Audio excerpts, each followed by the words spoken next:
Good morning dear student. जैसा कि आप जानते हैं कि हमारे डिस्ट्रिक्ट में 25/5/2023 को एक ऑल इंडिया क्विज़ कंपटीशन होने जा रहा है, जिसका मुख्य उद्देश्य है कि आज की जो हमारी जनरेशन है, हमारे आज के जो बच्चे हैं, उनको फाइनेंशियल लिटरेसी से अवगत कराना। फाइनेंशियल लिटरेसी मतलब वित्तीय साक्षरता। तो प्यारे बच्चों, आज के इस वीडियो में हम चर्चा करेंगे वित्तीय साक्षरता का अर्थ क्या है। तो प्यारे बच्चों, वित्तीय साक्षरता का अर्थ है धन के सही ढंग से उपयोग को समझने की क्षमता और लोगों को शिक्षित करना है कि वे अपने धन को कैसे कमाएं, खर्च करें, बचाएं, उधार लें और पैसे की रक्षा करें। जैसे बैंक खाते के बारे में जागरूकता फैलाना और ग्राहकों को सतर्क बनाना ताकि वो साइबर क्राइम से या धोखाधड़ी से अपने आप को बचाएं। तो प्यारे बच्चों, आज की इस वीडियो में हम टोटल 20 क्वेश्चंस के ऊपर चर्चा करेंगे जो आपसे पूछे जाएंगे। इनसे संबंधित या इस प्रकार के क्वेश्चन आपके क्विज में आने वाले हैं। तो बच्चों, पहला क्वेश्चन इस प्रकार से है, खाली स्थान खाते का प्रयोग या खाते का प्रकार है जिसमें आप एक निश्चित अवधि के लिए एक निश्चित ब्याज दर पर अपने बैंक खाते में एक मुश्त पैसा डालते हैं। तो प्यारे बच्चों, ए ऑप्शन है बचत खाता, बी चालू खाता, सी अवधि खाता और डी इनमें से कोई नहीं। तो यहाँ पर हमने क्वेश्चन को देखना है कि एक निश्चित अवधि के लिए, जैसा कि आप यहाँ देख रहे हैं, निश्चित अवधि के लिए और निश्चित ब्याज दर पर, यानी कि एक फिक्स डिपॉजिट होता है जिसको हम एफडी बोलते हैं। तो बच्चों, ये एफडी वाला जो खाता है इसमें एक निश्चित अवधि के लिए निश्चित ब्याज दर, इसलिए हमारा जो ऑप्शन सी है अवधि खाता, ये बिल्कुल ठीक है। तो प्यारे बच्चों, नेक्स्ट क्वेश्चन इस प्रकार से है, खाली स्थान एक तकनीक है। खाली स्थान एक तकनीक है जो आपको मोबाइल डिवाइस से अपने बैंक खाते तक पहुंचने की अनुमति देता है। तो देखो बच्चों, ए ऑप्शन है home banking, B mobile banking, C शाखा बैंकिंग और डी टेलीविज़न बैंकिंग। तो प्यारे बच्चों, मोबाइल से हम कई बार कहते हैं कि फ़ोन पर हम पैसे डालते हैं फ़ोन नंबर पे और हमारे खाते में पहुंच जाता है, तो इसको बोलते हैं मोबाइल बैंकिंग। बी जो ऑप्शन हमारा बिल्कुल ठीक है। नेक्स्ट क्वेश्चन है बच्चों, भारत में छपे करेंसी नोट पर कौन हस्ताक्षर करता है। देखो बेटा, जो भारत में जो नोट छपते हैं, 2 रुपये या 2 रुपये से ज़्यादा के कोई भी नोट हों, इस बात को ध्यान रखना, क्योंकि इससे संबंधित क्वेश्चन आपसे पूछा जा सकता है। आपसे ये भी पूछा जा सकता है कि 2 रुपये के नोट पर या 10 रुपये के नोट पर या 2000 रुपये के नोट पर या 100 रुपये के नोट पर किसके सिग्नेचर होते हैं, यानी कि 2 रुपये से ज़्यादा का कोई भी नोट हो उस पर हस्ताक्षर किसके होते हैं। तो बेटे वो होता है आरबीआई का गवर्नर। आरबीआई का गवर्नर जो होता है उसके सिग्नेचर होते हैं। लेकिन यहाँ पर जब हम ऑप्शन देख रहे हैं, राजस्व सचिव, ये गलत है। बी ऑप्शन है महाराष्ट्र के राज्यपाल, ये भी बिल्कुल गलत है। सी है नीति आयोग के अध्यक्ष, ये भी गलत है, क्योंकि नीति आयोग का जो अध्यक्ष है वो प्रधानमंत्री होता है। ये भी क्वेश्चन आपको याद हो जाएगा। और डी ऑप्शन है इनमें से कोई नहीं, ये बिल्कुल सही है, क्योंकि इनमें से कोई नहीं का मतलब है आरबीआई का गवर्नर यहाँ नहीं दे रखा था, इसलिए अगर क्वेश्चन आ जाए तो आप आरबीआई का गवर्नर, और ऑप्शन में अगर इनमें से कोई नहीं है तो यही ठीक है हमारा। ओके बच्चों, अगला क्वेश्चन है 2000 रुपये के नोट के पीछे हम निम्नलिखित में से कौन सी छवि मिलती है। कौन सी छवि मिलती है? मंगलयान, लाल किला, ट्रैक्टर, भारत की संसद। प्यारे बच्चों, 2000 रुपये के नोट के पीछे जो सीन होता है वो मंगलयान का होता है, तो इसलिए हमारा ए ऑप्शन बिल्कुल ठीक है। तो मंगलयान सही ऑप्शन है। एक बात और बता दें, अभी 2000 रुपये का जो नोट है, नोटबंदी उसकी होने वाली है। 2000 रुपये के नोट की चर्चा है बाजार में। ये क्वेश्चन भी आपसे पूछा जा सकता है कि ऐसा कितने हज़ार रुपये का या कितने रुपये का नोट है जो बंद होने वाला है। तो 2000 रुपये का नोट एक क्वेश्चन, यहाँ साथ साथ हमने ये भी करवाया आपको। नेक्स्ट क्वेश्चन है, खालिस्तान एक प्रकार का साइबर हमला है जिसमें स्कैमर एक ईमेल संदेश बनाता है जो एक बड़े प्रसिद्ध वैध संगठन से आता हुआ प्रतीत होता है। तो बच्चों, इसमें सही ऑप्शन क्या होगा? ए ऑप्शन है विशिंग, बी है फिशिंग और सी है स्मिशिंग और डी है ये सभी। तो प्यारे बच्चों यहाँ पर बी ऑप्शन बिल्कुल ठीक है। अब बी ऑप्शन बिल्कुल ठीक है, क्या कारण है? देखो फिशिंग, जैसे मछली को कांटे में फंसाने के लिए या जाल में फंसाने के लिए जब कोई जो मछुआरा जब कांटा डालता है तो वो फिशिंग कहलाती है, उसको मछली को जाल में फंसा लेते हैं। तो इसी तरह से ग्राहक को कैसे जाल में स्कैमर फंसाता है कि वो संदेश भेजता है और बड़े बड़े लालच भी देता है, तो उसको क्या कहेंगे? फिशिंग। तो बी ऑप्शन हमारा बिल्कुल ठीक है प्यारे बच्चों। इसका मतलब समझ गए ना, फिशिंग जैसे मछली को जाल में फंसाया जाता है, इसी प्रकार से किसी भी व्यक्ति को जो साइबर हमला होता है, साइबर स्कैमर जो है वो क्या करता है, इस तरह से फिशिंग की तरह ही जाल फैलाता है। तो ये हमारा फिशिंग पक्का याद हो जाएगा आपको। नेक्स्ट क्वेश्चन है, आरटीजीएस का पूर्ण रूप क्या है? आरटीजीएस का पूर्ण रूप क्या है? तो देखो बच्चों, प्यारे बच्चों, इसमें है रियल ट्वाइस प्रोसेस सेटलमेंट, ये नहीं है। रियल टर्न ग्रोथ सेटलमेंट, ये भी नहीं है। रियल टेक्निक ग्रोथ सेटलमेंट, ये भी नहीं है। रियल टाइम ग्रोथ सेटलमेंट, ये टाइम वाला जिसमें है ये वाला बिल्कुल ठीक है, डी ऑप्शन सही है। ध्यान रखना, आरटीजीएस में हमने टाइम वाले पे ठीक लगाना है, बाकी पे नहीं लगाना है। तो डी ऑप्शन हमारा ओके है। नेक्स्ट क्वेश्चन है बच्चों, पीएमजेडीवाई भारत सरकार की एक प्रमुख योजना है, मोदी सरकार की योजना है, जो सभी के लिए वित्तीय समावेशन के उद्देश्य से शुरू की गई है। सभी के लिए, गरीब से गरीब आदमी के लिए भी की गई है। इसमें बैंक खाता, बैंक डेबिट कार्ड के साथ बुनियादी दुर्घटना बीमा शामिल है। पीएमजेडीवाई का मतलब क्या है? देखो बच्चों, ये जन धन योजना है, प्रधानमंत्री जन धन योजना है। तो इसमें ऑप्शन हम देखते हैं, प्रधानमंत्री जन धन योजना, प्रधानमंत्री जीवन धन योजना, प्रधानमंत्री जन धैर्य योजना, इनमें से कोई नहीं। तो प्यारे बच्चों, ये जन धन योजना जो प्रधानमंत्री जी की सबसे पहली योजना थी, यहाँ पर जैसे मोदी सरकार आई थी तो जन धन योजना, इसमें सभी लोगों के खाते खोले गए थे, गरीब से गरीब, जीरो बैलेंस पर हमने ये खाता जैसे सभी ने खुलवाया था। तो ए ऑप्शन हमारा बिल्कुल ठीक है, जन धन योजना बहुत फेमस योजना रही है ये बच्चों। तो नेक्स्ट क्वेश्चन है, खालिस्तान कीमतों में वृद्धि है जिसे समय के साथ क्रय शक्ति में गिरावट के रूप में अनुवादित किया जाता है। देखो बेटा, होता क्या है कि मुद्रास्फीति एक वर्ड है जिससे लगातार कीमतें वृद्धि होती हैं, लगातार कीमतें बढ़ती हैं, महंगाई होती है, और हम जो खरीदने की जो शक्ति है ना, क्रय करने की जो हमारी शक्ति है वो कम हो जाती है। हमारी जो परचेजिंग पावर है पैसे के अंदर वो कम हो जाती है, और उसको हम क्या कहते हैं? उसको मुद्रास्फीति कहते हैं। अब यहाँ ऑप्शन हम देखते हैं, अपस्फीति नहीं, ये अपस्फीति गलत है।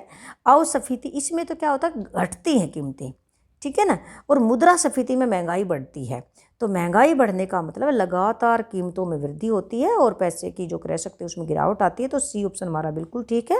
नेक्स्ट क्वेश्चन है प्यारे बच्चों, वित्तीय क्षेत्र, खालिस्तान वित्तीय क्षेत्र का नियामक है जो ये नियंत्रित करता है कि शेयर बाजार और म्यूचुअल फंड कैसे कार्य करते हैं। देखो बेटा, एक हायर अथॉरिटी होती है, जैसे आरबीआई है ना, पहला ऑप्शन जैसे आरबीआई है। आरबीआई तो क्या करता है कि जो जितने भी बैंक हैं, उन बैंकों का बैंक है, उनको कंट्रोल करता है, वो कैसे कार्य करते हैं, नियंत्रित करता है उनको।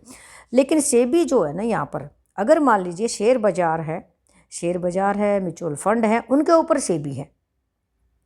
और इरडा, IRDA, इसको इरडा बोलते हैं, ये क्या करता है, जो बीमा कंपनियां ना, ये उनके ऊपर एक बड़ी वो होती है। जैसे आरबीआई है बैंकों के ऊपर, सेबी है शेयर बाजार और म्यूचुअल फंड के ऊपर। तो जिस तरह जितना भी बीमा कंपनियां हैं, उनकी जो हेड है, उनका जो शीर्ष संस्था है, वो उसको नियंत्रित करती है, वो इरडा है। और PFRDA क्या है कि PFRDA जितनी भी पेंशन स्कीम है सरकार की, जैसे ओल्ड पेंशन स्कीम है या नेशनल पेंशन स्कीम है, न्यू पेंशन स्कीम है, जितने भी पेंशन स्कीम है, उन सब के ऊपर एक बहुत बड़ी अथॉरिटी होती है, हायर अथॉरिटी, वो PFRDA होता है। देखो बेटे, यहाँ पर से आपके 4 क्वेश्चन क्लियर होते हैं। देखो, आरबीआई है, बैंकों के ऊपर है, जो मुद्रा बाजार है उस पर आरबीआई है, और जो कैपिटल मार्केट, इसको पूंजी बाजार बोलते हैं, उस पर सेबी होता है, सेबी। तो आज का जो हमारा जो 9वां जो पर्सन है उसमें शेयर बाजार है, म्यूचुअल फंड है, तो वहाँ पर सेबी आएगा, ठीक है, SEBI। तो प्यारे बच्चों, ध्यान रखना इसका कि ये 4 क्वेश्चन यहाँ से बनते हैं, हमारे चारों क्लियर हो जाएंगे। नेक्स्ट है, राष्ट्रीय पेंशन योजना सरकार द्वारा प्रायोजित पेंशन योजना है जिसे भारत सरकार, राज्य सरकार, निजी संस्थानों, संगठनों के कर्मचारियों द्वारा सब्सक्राइब किया जाता है। यह योजना किसके द्वारा विनियमित है? अभी अभी 9th क्वेश्चन में हमने बताया था ये किसके द्वारा है, पेंशन वाली बात कर रहे हैं हम। RBI तो बैंकों के ऊपर है, सेबी शेयर बाजार के ऊपर है, इरडा बीमा कंपनियों के ऊपर है, तो PFRDA किसके ऊपर है?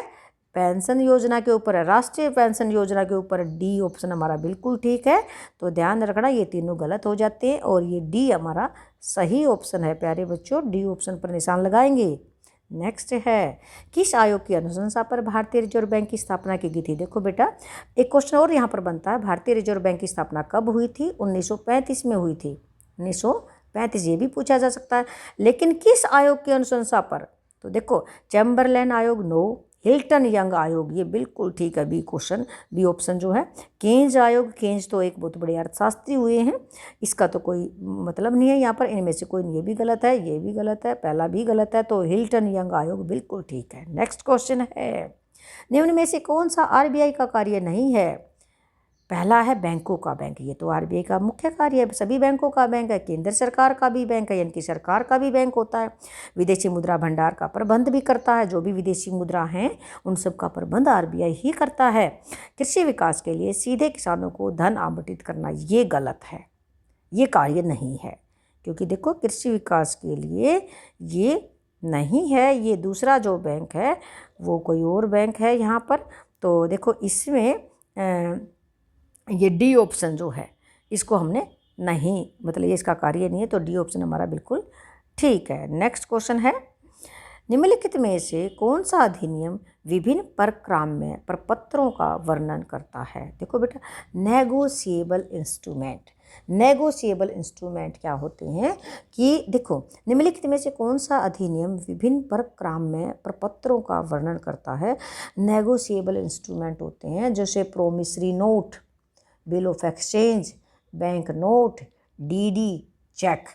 देखिएगा दोबारा से, कौन सा अधिनियम विभिन्न परक्राम्य प्रपत्रों का वर्णन करता है? ये अधिनियम है, यानी कि DD है, चेक है, बैंक नोट है, बिल ऑफ एक्सचेंज है, प्रोमिसरी नोट है, तो कौन करता है? तो अधिनियम का नाम बैंकिंग विनिमय अधिनियम 9, RBI अधिनियम 9, परक्राम्य लिखित अधिनियम, ये बिल्कुल ठीक है, तो सी ऑप्शन सही है। जैसा कि यहाँ पर है परक्राम्य प्रपत्र, तो परक्राम्य प्रपत्र हमने बताए, तो परक्राम्य लिखित अधिनियम सी ऑप्शन ठीक है। सरकारी प्रतिभूति अधिनियम ये भी गलत है, तो सी ऑप्शन हमारा बिल्कुल ठीक है। ध्यान रहेगा जैसा कि क्वेश्चन है वैसा ही आंसर है। नेक्स्ट है, निम्नलिखित में से किस अधिनियम के अनुसार भारतीय रिजर्व बैंक के पास करेंसी नोट जारी करने का एकमात्र अधिकार है?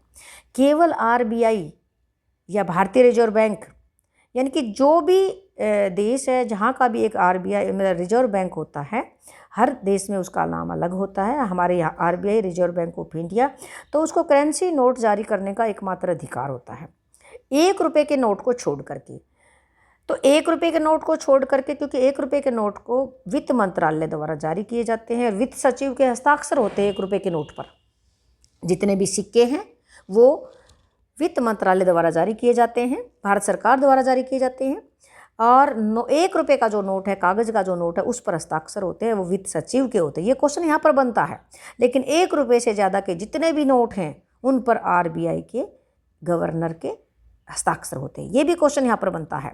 अब यहाँ है किस अधिनियम के अनुसार, अधिनियम पूछा है, एक्ट पूछा है, तो आपने बताना है बैंकिंग विनियमन अधिनियम। नहीं बेटा ये नहीं है, RBI अधिनियम बिल्कुल ठीक है, क्योंकि RBI के पास जो पावर है तो RBI का अधिनियम है।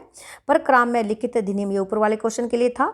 सरकारी प्रतिभूति अधिनियम ये भी नहीं है, तो यहाँ पर हमारे पास RB ऑप्शन जो है ये बिल्कुल ठीक है। नेक्स्ट क्वेश्चन है प्यारे बच्चों, भारत में श्वेत क्रांति के जनक के रूप में किसे जाना जाता है?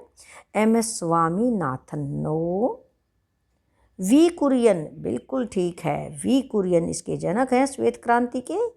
GS भल्ला, P त्रिपाठी, ये तीनों ही गलत हैं। देखो बच्चों, श्वेत क्रांति दुग्ध उत्पादन से संबंधित है, दूध के उत्पादन से संबंधित है।